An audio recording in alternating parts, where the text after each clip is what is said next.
Talk us through a little bit that thought process. What is it that you work on? And then B, what made you think of it, or what made you want to invest your career in that? Early on, again, I knew I wanted to go into medicine, and I really liked public health. I didn't necessarily know that what I was interested in was truly like population health, because I didn't know that terminology when I was young, right?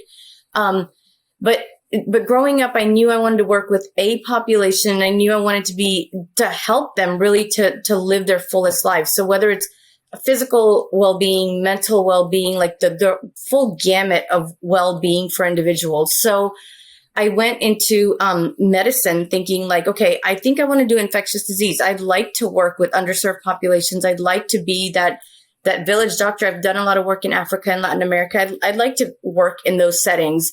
And so I chose, I thought I wanted to go into infectious disease.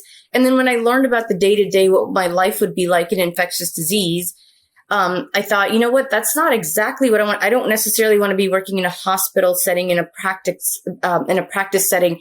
What I want to do is population health. And that's why I chose Hopkins to come to for my MPH and my MBA. The MBA really tied it all in for me, because I think if you want to be a healthcare leader, in order to get any of your ideas across, if you can also back it up with the financial aspect and the financial win-win for all parties involved, the more successful you're going to be. So I was fortunate enough to get into the MPH MBA program and attend it with you, Kristi, and then also did my occupational medicine fellowship at Hopkins. So after internal medicine, my fellowship was in occupational medicine.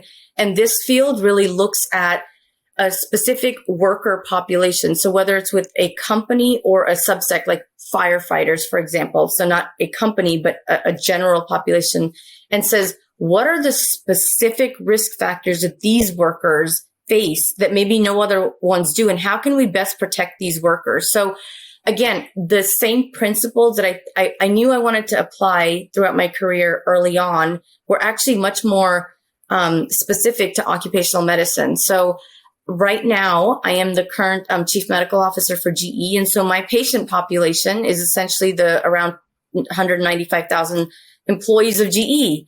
And so, I take that with a lot of responsibility and want to make sure that we're providing the absolute best resources we can to help our employees with physical well-being, as I said, mental well-being, financial well-being, and all the gamuts of their lives that we can help with. And COVID's definitely tested our capabilities, let me tell you. But yes, that's kind of what occupational medicine is and what I do day to day.